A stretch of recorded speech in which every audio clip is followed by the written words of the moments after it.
L'armée israélienne l'affirme et l'Iran confirme. Israël est la cible de missiles iraniens. 200 missiles au moins venus d'Iran auraient été tirés et neutralisés par le dôme de fer, le fameux dôme de protection. Il s'agit là d'une nouvelle attaque d'ampleur de l'Iran vers Israël. Nous allons en parler en détail dans un instant, mais retraçons d'abord le fil des événements d'une journée sous haute tension dans la région. Parce que ce matin, c'est l'armée israélienne qui dit être entrée au Liban, une incursion terrestre après une série de bombardements. Israël a d'ailleurs appelé les habitants d'une vingtaine de localités du sud du Liban à quitter immédiatement leur domicile. Le point avec Benoît Feit. Ces images ont été tournées la nuit dernière par l'armée israélienne. On y voit des soldats de Tsahal sur le pied de guerre s'apprêtant à mener une opération au sol en territoire libanais. Selon l'armée israélienne, cette opération terrestre aurait pour but de démanteler la force de frappe du Hezbollah qui préparait une attaque imminente en territoire israélien depuis le sud du Liban. C'est ce que tendent à prouver ces images présentées cet après-midi par le porte-parole de Tsahal où l'on peut voir plusieurs caches d'armes du Hezbollah découvertes à la frontière israélienne. We're not going to Beirut. We're not going to the cities in southern Lebanon. We are focusing in the area of those villages, an area next to our border, and we will do in this area what is necessary to dismantle and demolish Hezbollah's infrastructure that were ready for use to do a 7th of October style. Pour l'heure, aucun combat direct entre l'armée israélienne et le Hezbollah n'a été confirmé sur le sol libanais. Mais la situation pourrait s'envenimer dans les prochaines heures. En attendant, les bombardements israéliens se sont, eux, poursuivis toute la journée au Liban, notamment sur la capitale, Beyrouth. Le Hezbollah a lui lancé également plusieurs roquettes en direction d'Israël. Une nouvelle escalade dans le conflit qui inquiète la communauté internationale. With armed violence between Israel and Hezbollah boiling over, the consequences for civilians have already been awful, and we fear a large-scale ground invasion by Israel into Lebanon would only result in greater suffering. The prospects that the situation may deteriorate further with a terrible impact on civilians and that it could rapidly expand to embroil other states in the region are real. Une crainte confirmée dès ce soir, l'Iran ayant déclenché une attaque d'envergure en tirant une centaine de missiles en direction du territoire israélien.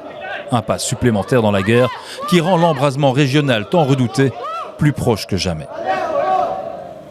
Oui, effectivement, la situation s'est bien envenimée ce soir dans la région puisqu'on apprend que ce sont plus de 200 missiles que l'Iran a tirés sur Israël. Israël où nous allons rejoindre notre correspondante Ariane Ménage. Elle est à Tel Aviv pour être précise. On vient de la joindre. Elle nous explique en fait que la population est aux abois. Elle est entrée dans les abris pour se protéger. Elle nous décrit l'ambiance de peur qui règne sur place. Oui, dès la fin de journée, les Israéliens ont reçu pour consigne de rester à proximité des abris antimissiles.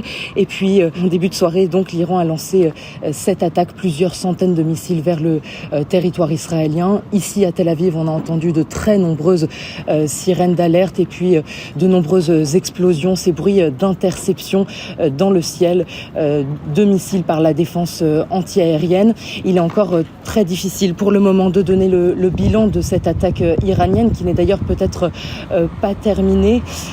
Pour me trouver à proximité d'un abri public de la ville de Tel Aviv, je peux vous dire qu'il y avait en tout cas ce soir un vrai sentiment de panique chez les habitants qui se trouvent ici. Ils avaient fermé à clé la porte des abris puisque en même temps, en début de soirée, un attentat a eu lieu à Jaffa, au sud de Tel Aviv, avec de nombreux blessés graves, plusieurs morts, et un autre attentat séparé a été annoncé à l'instant dans la ville d'Herzliya. La police est encore en train d'enquêter sur cet événement-ci.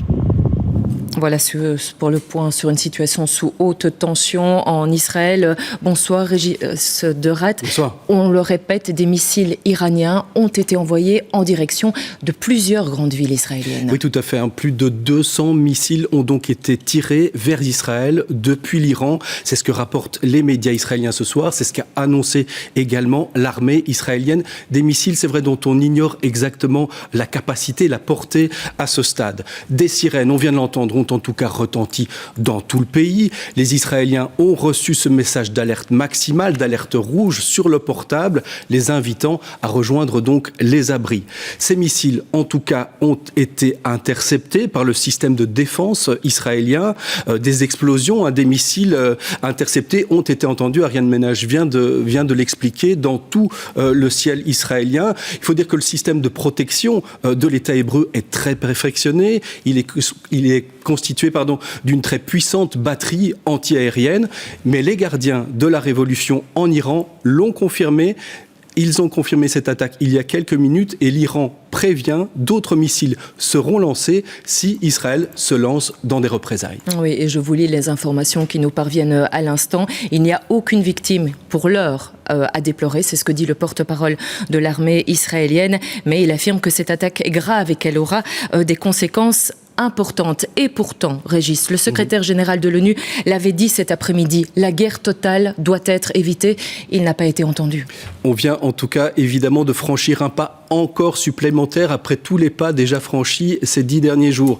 L'Iran a estimé qu'il fallait passer à l'offensive alors que son bras armé au Liban, le Hezbollah, est sous le feu israélien depuis 2 semaines à peu près et que son principal allié, Hassan Nasrallah, le chef du Hezbollah, a donc été assassiné ce week-end par l'armée israélienne. Sans doute, l'Iran va-t-il tenter de saturer complètement le dôme de fer israélien et de percer son système de défense. Il faudra voir évidemment la capacité qu'a l'Iran de frapper davantage. Benjamin Netanyahou avait prévenu hier les Iraniens qu'ils seraient bientôt libérés du régime autocratique en Iran. Oui, cela ressemble à une annonce du prochain objectif, là, du Premier ministre israélien. Oui, il y a fort à parier que la riposte d'Israël à cette attaque sera sans concession. Israël n'a donc pas ouvert un second front dans le nord du pays, à la frontière avec le Liban, mais plusieurs fronts contre tous les groupes armés qui ont pour objectif avoué de rayer de la carte l'État hébreu, qu'il considère comme un colonisateur dans la région. Tous les appels à la retenue sont snobés. Toutes les demandes de trêve sont ignorées. La guerre totale au Proche-Orient semble plus que jamais très proche. Vous restez avec nous, bien sûr, Régis. Pour l'heure, en tout cas, ce sont donc des missiles venus de l'Iran qui s'abattent sur Israël. Israël, où nous allons rejoindre une autre de nos correspondantes. Bonsoir, Éléonore Veil. Vous êtes, vous aussi, à Tel Aviv. Éléonore, on vous écoute. Décrivez-nous l'ambiance qui règne sur place avec ces missiles, ces explosions qui doivent résonner malgré le dôme de fer. Tout à fait. Alors, vous savez, c'est comme la dernière fois, en avril dernier, on se souvient de la dernière attaque de l'Iran sur Israël, une attaque qui s'était faite en plusieurs temps, puisque l'Iran avait annoncé, comme de la même manière qu'aujourd'hui, qu'ils allaient attaquer Israël, mais on ne savait pas encore quand.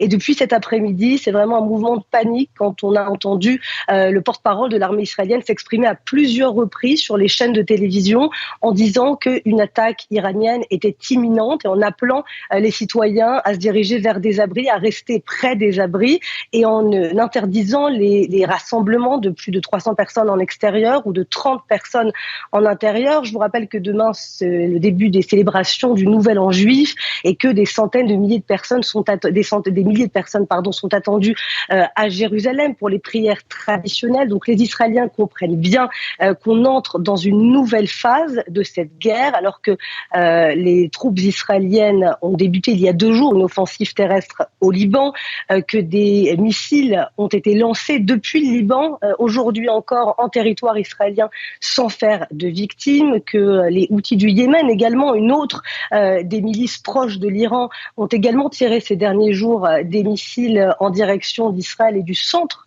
notamment d'Israël.